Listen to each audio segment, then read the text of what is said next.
Okay, when I first started school in Cheney in kindergarten, I think I was 4 years old, but because my birthday wasn't until December, I wouldn't be five till December. And usually you wasn't supposed to go to school till you was five. But anyway, I started and I went to Cheney till I was in the fifth grade, I believe it was. And since we lived in Kingman County, our parents are going to have to pay a tuition to Sedgwick County or the school in Cheney since it's in Sedgwick County. So they decided to send us to country school, which just across the wheat field from where we grew up. And it's Pleasant Valley School. And I was there, went there 1 year. Then they dropped the tuition. So then I come back to Cheney, but apparently didn't learn nothing there. So I went the same class again. As the reason I ended up with a different class. And I finished high school in '66. Anyway, Pleasant Valley was a lot of kids rode horses to school, but my dad, our horse was very spirited, and he wouldn't let us ride it, and so we had to walk to school, uphill both directions. And anyway, it was as an experience. We had one teacher, and the music teacher, she come from Pratt like twice a week, so we had music class like twice a week. But other than that, it was just like a normal school, except we'd do our studies or things in rows, and then like I think I was in the fifth grade. Well, say she's teaching eighth grade, well, they'd be up front where she was, and they'd be teaching. She'd be teaching them. Well, of course, you listen to that too. So I think you become better educated. A lot of educated people come from country schools because they learned all 8 grades the total time they was there. So I think it's very good experience. But it was good. I enjoyed it, and in fact, I enjoyed people. A lot of people hate school. I never did. I guess I like to go to school because you didn't have to go to school; you'd have to work. So, and I never took a book home from school. Born on a farm, when you got home, you get off the bus, you run the house, change your clothes, and you got chores to do. So I never took a book home. Of course, education now is a whole lot different than it was back then. But I feel I got a very good education, and I have no regrets from all the years in school. Okay, during the summer, of course, my dad was a farmer and also run maintainer for the township. So a lot of times he was out working on the roads. Well, when I got big enough, I'd do all the chores basically before he got home. And like in the summer, my dad was a farmer. My uncle lived 2 miles away, and my cousin was about 4 years older than me, Bob. And so when we cut wheat, he had a combine, we had a combine.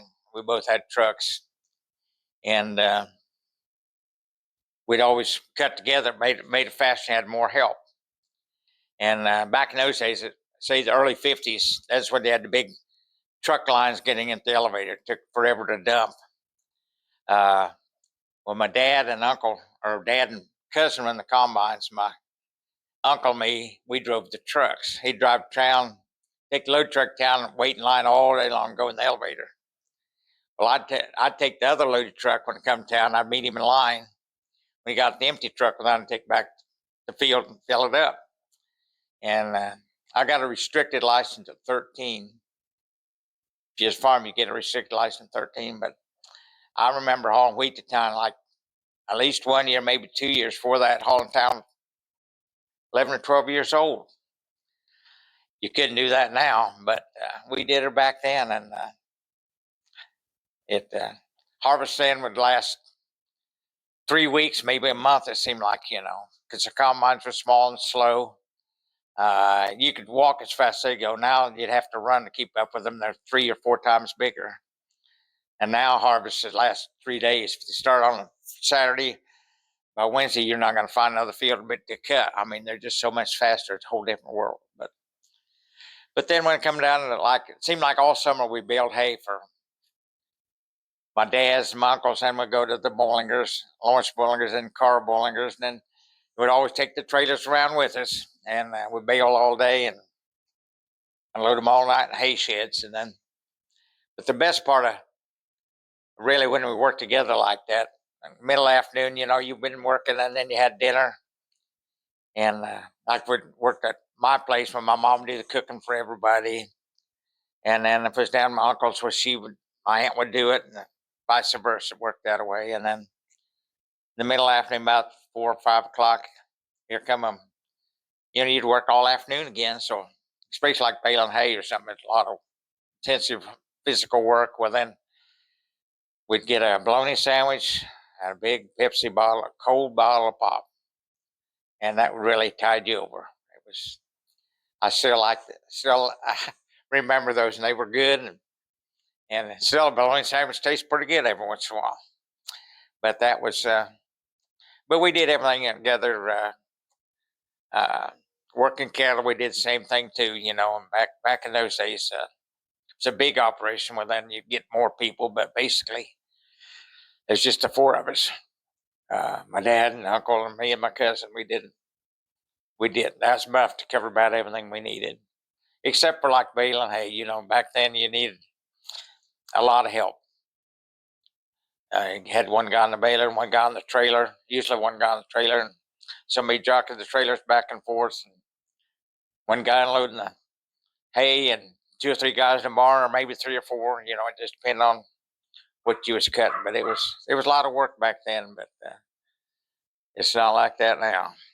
But it was good. It was good back then. We learned how to work, but it was good. When I was a freshman in high school, I did go out for football that year. I was pretty small, but of course, I don't know. This is one thing you should do as a boy. Anyway, I went out for football that year, and Bruce Newberry, who was kind of small like it, we did a lot of sitting on the sidelines watching, and because they had the bigger players, and so I know I got into that. It's the snap under your jaw, you unsnap it to hold your helmet on. We hit each other with the helmet that, and Coach Diskin would catch us. It was probably one of his first years out of teaching school, I think, because he was young at the time. But he'd catch us, and they'd make us do some laps around the track, and then other guys like Norman Goldsmith and Dick Hoffine, they were probably two of the top Husky guys for the football. Of course, they kind of try to drink some beer on the weekends or different activities and things. So coach would catch them or find out about it, something, then he'd make them run to like garden plane back on the dirt roads to kind of work that out of their system. So it wasn't being mean; it's just showing discipline, and I don't think anybody ever got irritated about it because that's just do something, you get caught, you pay the price, and it was all fun and games, and it was a good experience. I graduated from Cheney High School in 1966, and of course, about almost everybody in our class went to college. I really didn't think that was my thing, but why not? So I decided to try it. So I went to Hutchinson JUCO for one semester, and I decided I wasn't my game. And well, the Vietnam War was going on pretty heavy, and they was drafting everybody, and so I decided to join the Navy. My half brother had been in the Navy, so I thought I'd go to the Navy. And went down to the recruiter's office and talked to them. And about my time to go, they called me, and I said, "I'm not going to go 4 years. You can give that to somebody else." So I checked around. I joined the Army National Guard on South Seneca in Wichita, and then I joined the National Guard, and I was in about 2 months in the National Guard, and then it was my time to go to basic and AIT at Fort Leonard Wood, basic training and advanced individual training. So I went to Fort Leonard, Missouri, And it was the springtime. I went there in the springtime. Went to basic, which for 8 weeks and 8 weeks of AIT, which I got trained as a field wireman, and which is part of communications. That was neat. And the National Guard unit. Come back home, and we was getting ready to go to the summer camp, and then's when the Pueblo got hit and bombed, and whatever ocean it was back in '68. And our unit was a hot unit in Kansas, so in the National Guard unit, so we got activated. Volunteered by our governor, I guess. Anyway, we got activated, and we convoyed out to Fort Carson, Colorado. Took us 3 days to get there by convoy, and we played war games all summer long out there. And I got so tired of that. You set up camp, move again, set up camp, then you go in the weekend, clean everything up, do the same thing over and over and over again. I thought, well, I went to company commander and said, I'll volunteer to go to Vietnam if I can go as a combat engineer. And he says, get out of here, you can't volunteer. Well, I don't think it was 3 weeks later, half our company was on orders for Vietnam. In fact, I went to basic with 5 guys. We was on communications, and all 4 of us rode that same airplane to Vietnam. And the other one, he got his MOS changed to another job, and so he didn't go. But anyway,